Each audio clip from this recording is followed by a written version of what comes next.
eto cynnes iawn i'n gwasanaeth y bore yma. Pryd mae'n dathlu Sant Pedr. Mae gen i 2 gyhoeddiad y bore yma. Neges yn gyntaf oddi wrth yr esgob cynorthwyol, Achdiacon Bangor, Achdiacon Ynys Môn ac Achdiacon Meirionnydd.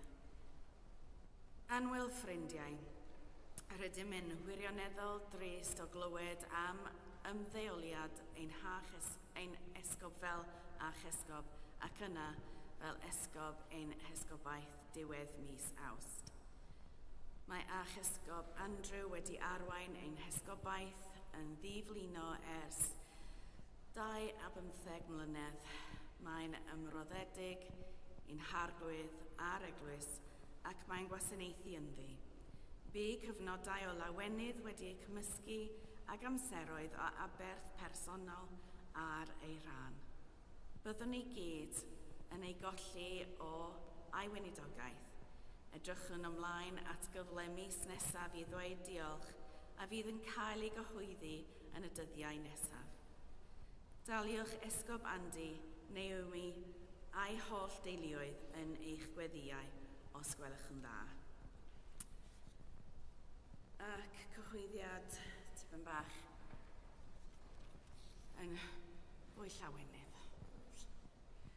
Mae esgob Bangor ac esgob Enlli yn falch o gyhoeddi penodur Pach Andy Broadbent yn offeriad cysylltiol ymrodiniol gyda chyfrifoldeb penodol dros Eglwys y Groes Maes Gechen.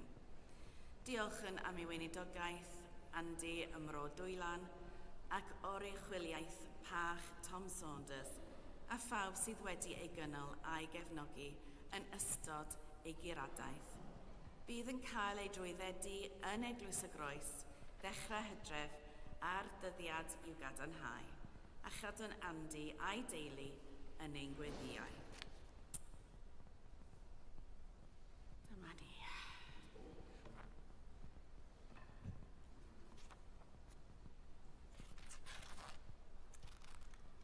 Gwnadd aioni o arwydd, i'r rhai da ac i'r rhai uniawn o galon.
Yn enw'r Tad a'r Mab a'r Ysbryd Glân. Amen. Gras a thangnefedd a fo gyda chwi. Gwnadd aioni o arglwydd i'r rhai da ac i'r rhai uniawn o galon. gan gynnull i ddathlu'r Cymun Bendigaid gogoniant i Dduw, yn baratown gan gyffesu ein pechodau. Gan ymddiried yn aioni ein tad tregarog, wedi'n cynnal gan addfwynder Iesu ein cyfaill, ac wrth weld ein bywydau o'r newydd yn llewyrch yr ysbryd bywiol.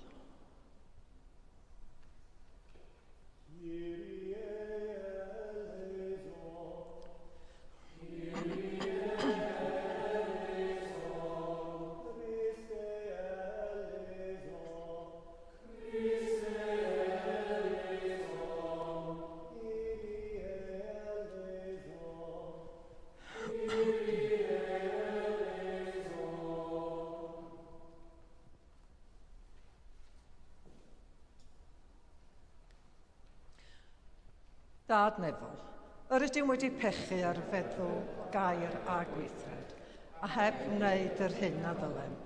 Mae'n wir ddrwg gennym, ac yr ydym o ddifrif yn ei farhau. Mwyn dy fab Iesu Grist a fe farw drosom, maddeuain i'r cwbwlaeth heibio, ac arwain ni yn ei ffordd ef i gerdded fel plant y goleuni. Amen. Yr holl alluog Dduw sy'n maddau i bawb sy'n wir edifeiriol, a dy gar hawrth a'ch rhyddhau o bechod, eich cadarnhau mewn daioni a'ch cadw yn y bywyd tragwyddol. Trwy Iesu Grist ein harglwydd. Amen. Gweddiwn. Holl alluog Dduw, a ysbrydolais dy apostol Pedr i gyffesu Iesu yn Feseia ac yn fab y Duw byw, adeilada dy eglwys ar y graig hon, fel y gall, mewn undod a heddwch, gyhoeddi un gwirionedd a dilyn un arglwydd. Dy fab ein gwaredwr Crist sy'n fyw ac yn teyrnasu gyda thi ar ysbryd glân yn un Duw, yn nawr ac am byth. Amen.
Darlleniad o actau'r apostolion. Nawr, fe gymerodd y brenin Herod afael a rai o'r eglwys i'w drygu. Fe laddodd Iago brawd Ioan ar cleddyf. A pan welodd fod hyn yn gymeradwy gan yr Iddewon, aeth ymlaen i ddal Pedr hefyd. Yn ystod dyddiau Gwyl y bara croew y bu hyn. Wedi dal Pedr fe'i rhoddodd yng ngharchar a'i draddodi i 4 pedwariad o filwyr i'w warchod, gan fwriadu dod ag ef allan ger bron y cyhoedd ar ôl y Pasg. Felly yr oedd Pedr dan warchodaeth yn y carchar, ond yr oedd yr eglwys yn gweddïo'n daer ar ddiw ar ei ran. Pan oedd Herod ar fin ei ddwyn ger bron, yn os honno yr oedd Pedr yn cysgu rhwng 2 filwr, wedi ei rwymo a 2 gadwyn, a gwylwyr o flaen y drws yn gwarchod y carchar.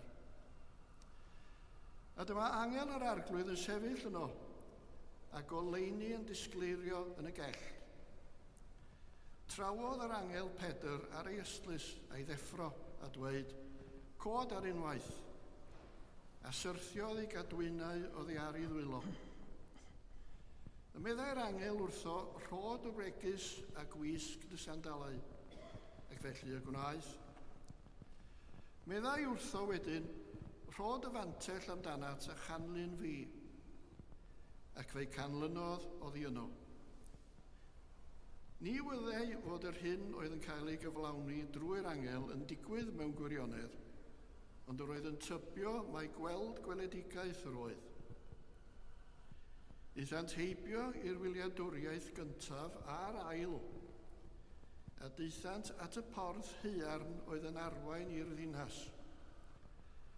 A gorodd hwn iddynt ohono'i hun, ac eithant allan a mynd rhagddynt hyd un heol. Yn anebrwydd ymadawodd yr angel ag ef. Wedi Pedr ddod at ei hun, fe ddywedodd, "Yn awr miwn yn wir i'r arglwydd anfon ei angel am gwared i o law Herod, a rhag popeth yr oedd yr Iddewon yn ei ddisgwyl. Clywch air bywyd i'n byd." Diolch a fo i ti.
Yr arglwydd a fo gyda chwi. Gwrandewch Efengil Crist yn ôl Sant Mathew. Bryd hynny, daeth Iesu i barthau Cesarea Philippi, a holodd ei ddisgyblion. Pwy y mae pobl yn dweud yw mab y dyn? Dywedasant hwythau. Mae'r rhain dweud Ioan Fedyddiwr, ac eraill Elias, ac eraill drychem Jeremia neu un o'r proffwydi. A chwythau, meddai wrthynt, pwy meddwch chwi ydw i fi? Atebodd Cymun Bendigaid, ti yw'r Meseia, mab y Duw byw. Dywedodd Iesu wrtho, gwyn dy fyd, Cymun fab Jona, oherwydd nid cig a gwaed a ddatguddiodd hyn i ti, ond fy nhad sydd yn y nefoedd. Ac rwy fi'n dweud wrthyt, mai ti yw Pedr, ac ar y graig hon yr adeiladaf fy eglwys, ac ni chaiff holl bwerau a hades y trechaf arni. Rhodda fi ti allweddau teyrnas nefoedd, a beth bynnag a waherddi ar y ddeiar, a waherdir yn y nefoedd, a beth bynnag a ganiatau ar y ddeiar, a ganiatair yn y nefoedd. Dyma efengyl yr arglwydd, moliant i ti o Grist.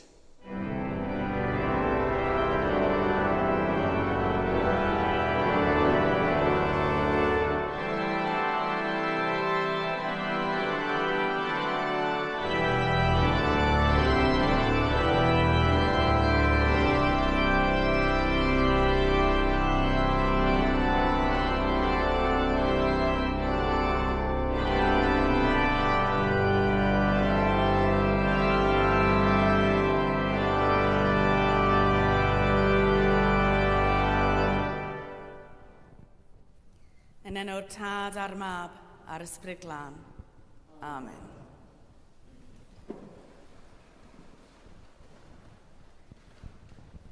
I bob diwedd, mae dechrau. Ac i bob dechrau, mae diwedd. Ddoe, cawsom lawenydd o deirnio wrth Andi gael ei odeinion.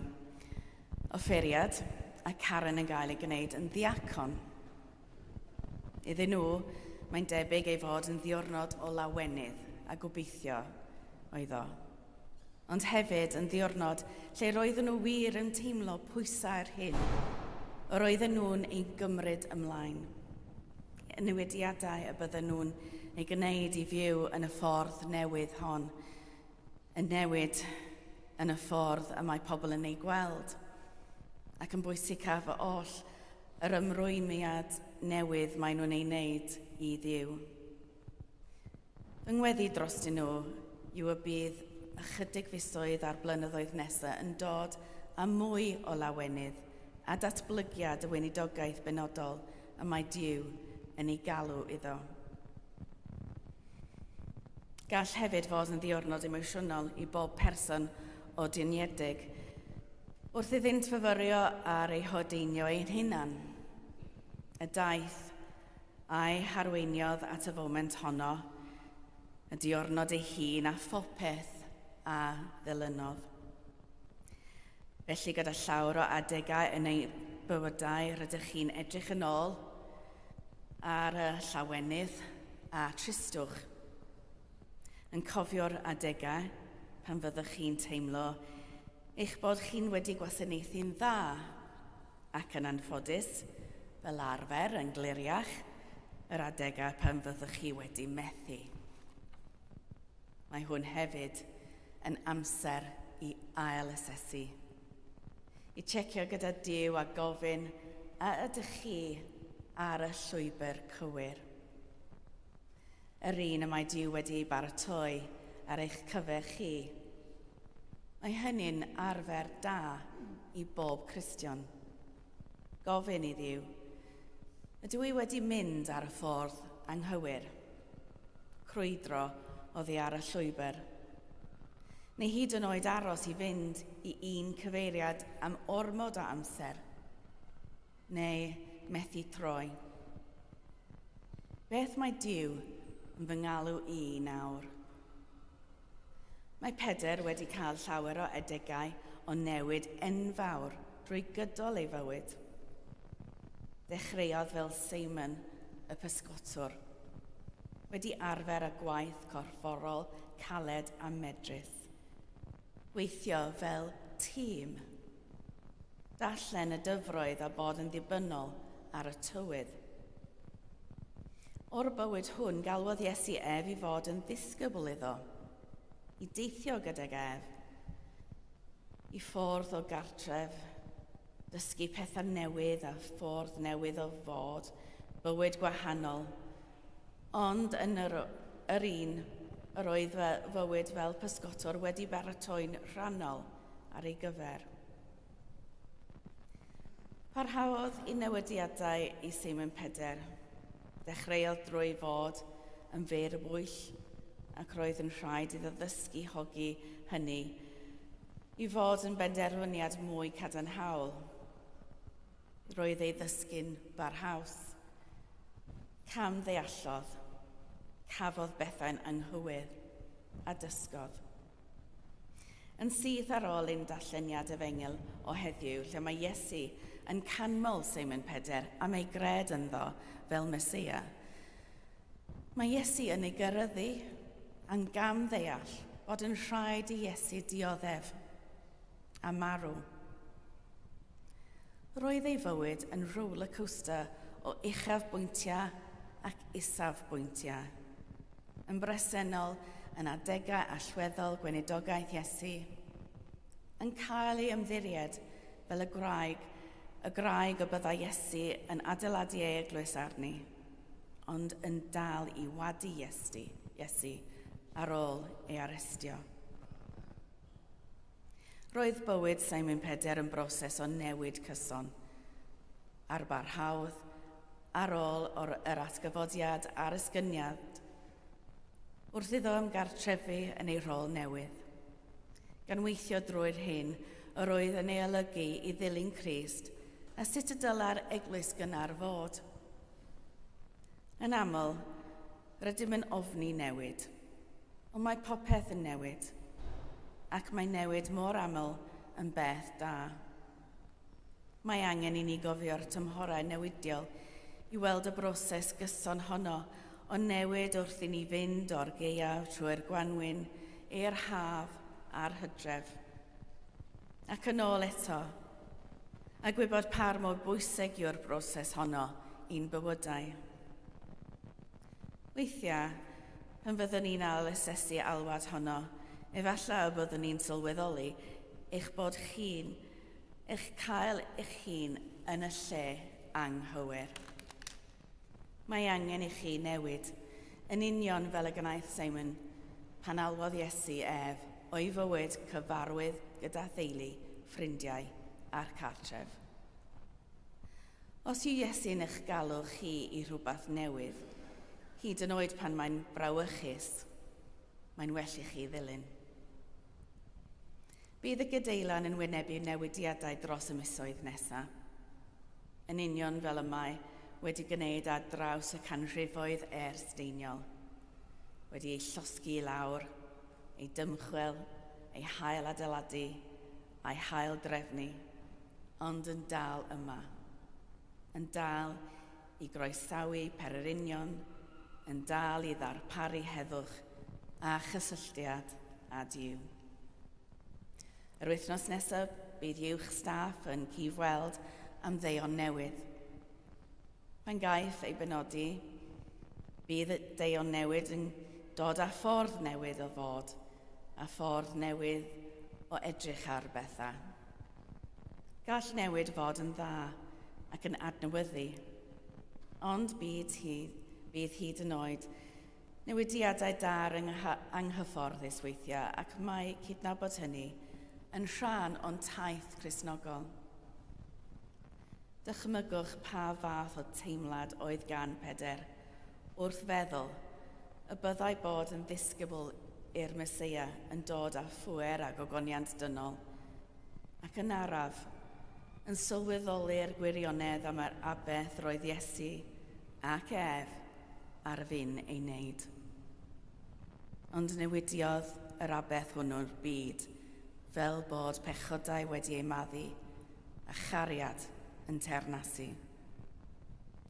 Bydd rhai newidiadau wrth gwrs yn ein gwneud ni'n teimlo'n drist, yn enwedig pan fydd pobl yn gadael, fel heddiw wrth falwelio a 3 o'r côr neu Sam sy'n chwarae gan i ni, Enfys a Tim. Trist oherwydd ei bod nhw wedi dod yn rhan o deulu'r Gadeilan ac wedi cyfrannu cymaint. Trist oherwydd byddwn ni'n ei colli nhw ac yn trist oherwydd ei bod ei gadael yn anochel yn golygu newid. Ond iddyn nhw mae ffordd newydd o fyw yn galw.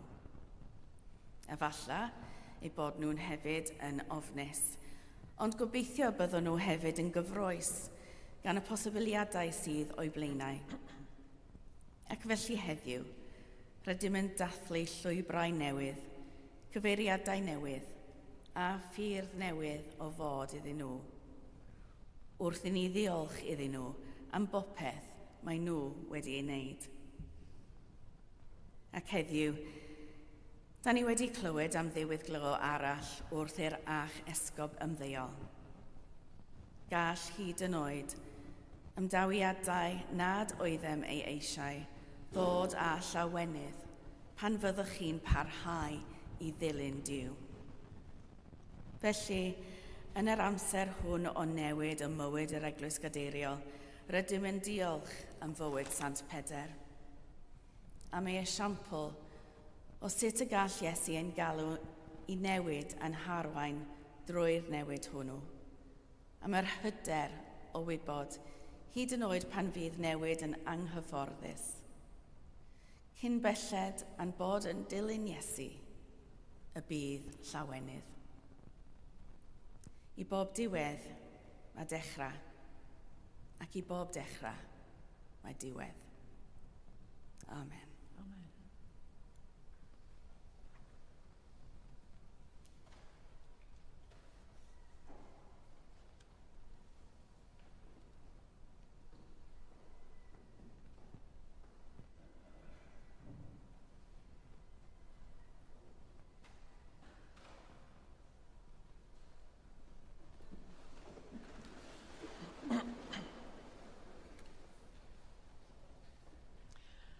Ar y cyd, gadewch i ni gadarnhau ein ffydd. Credwn yn un Duw, y Tad yr holl alluog, gwneuthurwr neb a dyd, a phob peth gweledig ac anweledig. Credwn yn un arglwydd Iesu Grist, unig fab Duw, a genhedlwyd gan y Tad cyn yr holl oesoedd.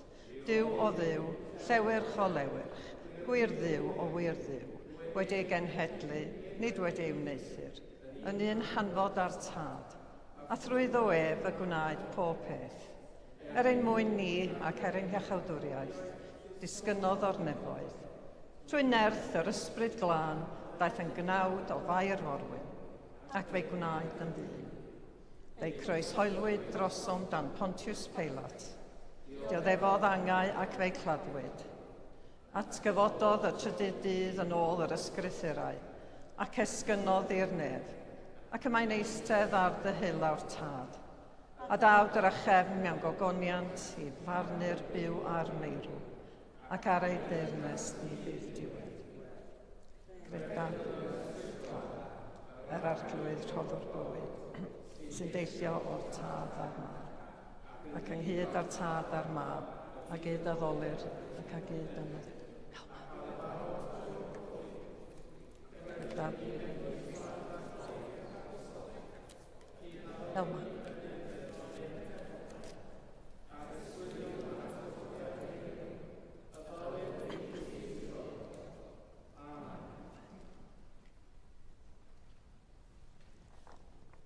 Wel, mae'n bleser o'r mwyaf gennyf yn awr. Wahodd Enfys, Sam a Tim i'r blaen.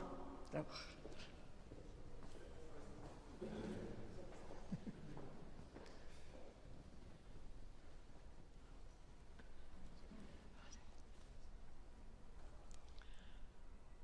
Mae Enfys, Sam a Tim yn dod i ddiwedd eu cyfnod fel ysgolheigion yng Nghôr y Gadeirlan hon. Ac felly gofynnwn am fendith Duw arnynt, wrth iddynt baratoi ar gyfer eu hymdrechion yn y dyfodol. Enfys, Sam a Tim, bydded i Dduw a ddechreuodd y gwaith da ynoch ei gwblhau gan eich galluogi ddefnyddio eich doniau i'r eithaf. Bydded i Dduw roi'r gras i chi i wneud dewisiadau doeth ac i fod yn ffyddlon i'ch ymrwymiadau. Bydded i Dduw eich bendithio a doethineb mwyn i'r hyn yr ydych yn ei gredu yn eich calonnau, ei ddangos yn eich bywydau. Bydded i Dduw wylio eich mynd a'ch dod, yn awr a hyd byth. Amen. A bob dymuniad da i chi, diolch am bopeth da chi wedi gyfrannu, a gobeithio fydd y dyfodol yn llewyrchus iawn i chi. Dorwch gymeradwyaeth i fi.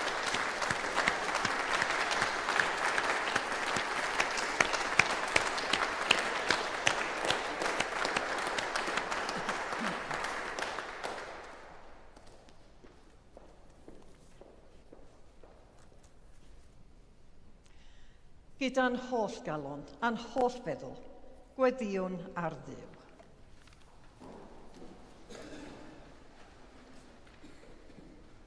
Gadewch i ni ofyn i'r arglwydd, lanhau yr eglwys a'r byd o bob drigioni. Arglwydd yn dy drigaredd, Gwrando ein gweddi.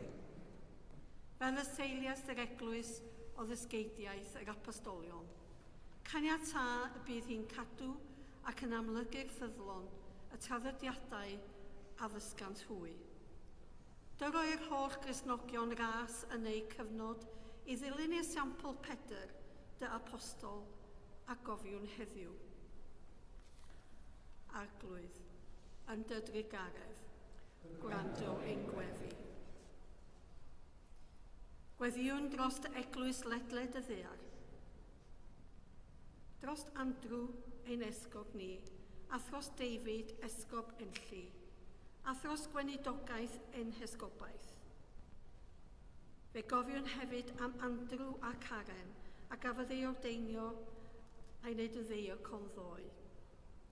Lliwia ac arwain ni trwy dy ysbryd glân, fel y caiff yr holl Gristnogion eu tywys a hyd ffordd y gwirionedd. Arglwydd, yn dy drigaredd, Gwrando ein gweddi. Arglwydd, gweddiwn dros y bobl yn y byd sydd yn byw lle mae'r rhyfel ac lle mae perygl. Fe gofiwn yn ein gweddiau am Sudan, Ukraine, Rwsia, y Dwyrain Pell, Israel, Iran ac unrhyw wlad arall sydd heb ei henwi. Fe weddiwn am heddwch iddynt i gyd. Arglwydd, yn dy drigaredd, gwrando ein gweddi. Arglwydd Dduw, gweddiwn am y rhai sydd yn sâl mewn corff neu meddwl. Dyroedd ein ddewder a gobaith yn eu treialon, a thywys hwy i lawenydd dy iachadwriaeth. Yn enwedig fe gofiwn am John, Dafydd, Elizabeth, Caryl, Sue, Catriona, Param, Davinder, Daniel, Philip, Diane, Simon, Florence, John, Nick, Jill, ac Esme a David. Arglwydd yn dy drigaredd, gwrando ein gweddi. Gwrando arnom wrth i ni gofio rhai y fu farw yn hangnefedd Crist. Rhodded y gwaredwr atgofedig iddynt ran yn ei lawenydd. Fe gofiwn am Carys, Eleanor, Peter Hughes, Thelma, Elizabeth Roberts, a'i gwyl goffa sy'n dod ar yr amser yma, John Hughes o Feiriad, Anthony Crockett Esgob, Trevor Evans o Feiriad. Gorffwys tragwyddol dyro iddynt o arglwydd a llywerched goleuni gwastadol arnynt. Gorffwysed hwy mewn tangnefedd A chyfodi mewn gogoniant. Gweddiwn y bydd Crist yn caniatáu i ni fod yn wir ddilynwyr ei apostolion bendigaid. Da trigarog, Derbyn y gweddiau hyn mwyn dy fab ein gwaredwr Iesu Grist. Amen.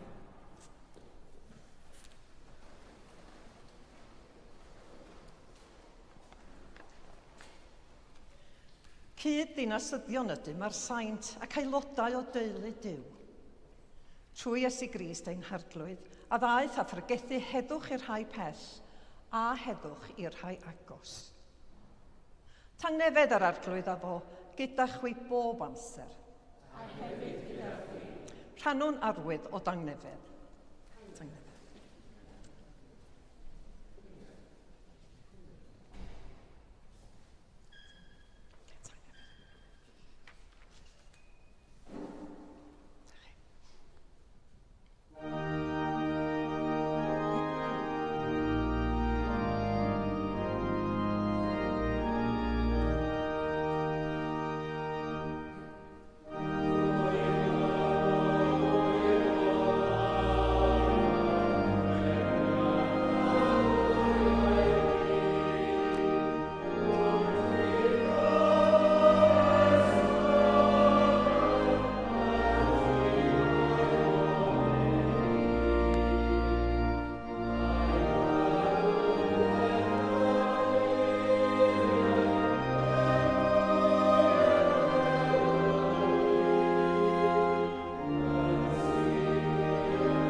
Cymerwn, dathlon gyda'n gilydd roddion a gras Duw. Cymerwn y bara hwn, cymerwn y gwyn hwn, i ddilyn esiampl Crist, ac i fyddhau i'w orchymyn. Yr arglwydd a fo gyda chwi. Dyrchefwch eich calonnau. Diolchwn i'r arglwydd ein Duw. Iawn yn wir ein dyletswydd a'n llawenydd, bob amser ac ym mhob lle, yw diolch i ti, Dad Sanctaidd, holl alluog a bythdduwiol dduw, trwy Iesu Grist ein harglwydd. A alwod ddisgyblion a'i hanfon allan i bregethu'r newyddion da, i achau'r cleifion, i adfer y colledig ac i gyhoeddi dyfodiad dy deyrnas, mwyn i bawb adnabod grym a chybol ei farwolaeth a'i atgyfodiad. Felly, gyda llyr angylion a holl gwmpeini'r nef, cyhoeddwn o goniant dy enw ac ymuno â hwy yn ei hemyn di-derbyn o fawl.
Pob moliant a diolch i ti, y gwir a'r bywiol dduw, crewr pob peth, rhoddwr bywyd, lluniais ni ar dy ddelw dy hun, ond yr ydym ni wedi difwyno'r ddelw honno, a syrthio'n brin o thogoniant. Roddwn diolch i ti am anfon dy fab i rannu ein bywyd ni, fe'i hildiais di farwolaeth, fel y cair byd ei achub, a'i atgyfodi oddi wrth y meirw, fel y boi ni fyw yn ddoef ac yntau yn omninau. Sancteiddia a thasbryd y bara hwn a'r gwyn hwn, dyroddion i ni, fel y bont i ni yn gorff a gwaed ein iachawdwr Iesu Grist. Yn os y brydychwyd ef cymerodd fara ac, wedi rhoi diolch, fe'i torodd a'i roi i'w ddisgyblion gan ddweud, cymerwch, bwytewch, hwn yw fy nghorff a roddir drosoch, gwnewch hyn cof amdanaf.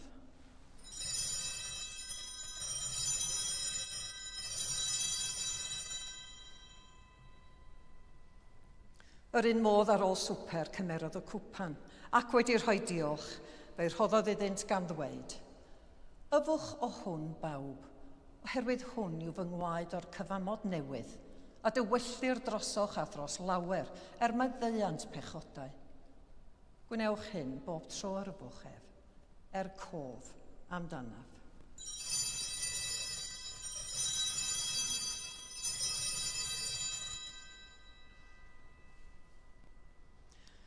Cyhoeddwn dirgeledd y ffydd, Bu farw Crist, atgyfododd Crist, daw Crist mewn gogoniant. Fel y gorchmynnodd ef i ni o dad, yr ydym yn cofio Iesu Grist, dy fab, gan gyhoeddi ei farwolaeth fuddugoliaethus, a chan ymlaen mwynhau yn ei atgyfodiad, a disgwyl iddo ddod mewn gogoniant. Deuwn ar bara hwn a'r cwpan hwn i ti. Derbyn ein haberth o ddiolch a moliant. Adfer ac adfywiad y holl bobl. Adnewyddan ni a phawb y gweddiwn trostynt, a thras, a bendydd nefol, a derbyn ni yn y diwedd gyda'r holl saint i'r llawenydd di derfyn hwnnw, a ddawyd i ni gan dy fab, ein harglwydd Iesu Grist. Trwyddo ef, gydag ef, ynddo ef, yn undod yr ysbryd glân, eiddo ti dad holl a lluog, yw bob anrhydedd a gogoniant yn oes oesoedd. Amen.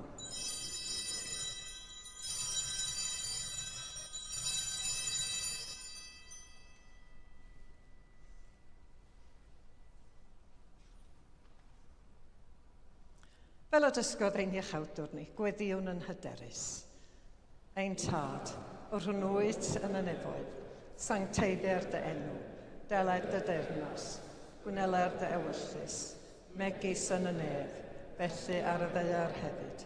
Dy roi ni heddiw ein bara benyddiol, a maddau ni yn ddyledol, fel y maddeuwn ni nain dyledwyr, ac nac arwain ni i brofedigaeth, eith'r gwared ni'r hamdrwg. Canis eiddo ti yw dyrnod, a'r gallu a'r gogoniant, yn oes oesoedd. Amen. Yr ydym yn torri'r bara hwn i rannu yng nghorff Crist, a ni'n ein llawer, un corff ydym, gan ein bod ni oll yn rhannu'r un bara.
Iesu yw oen Duw, sy'n dwyn ymaith bechod ar byd.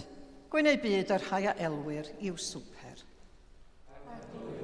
Nid wedi yn deilwng ei dderbyn, ond dywed y gair a chaf ei achau.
Diolchwch i'r arglwydd oherwydd greslon i wef, ei gariad sy'n dra gywydd.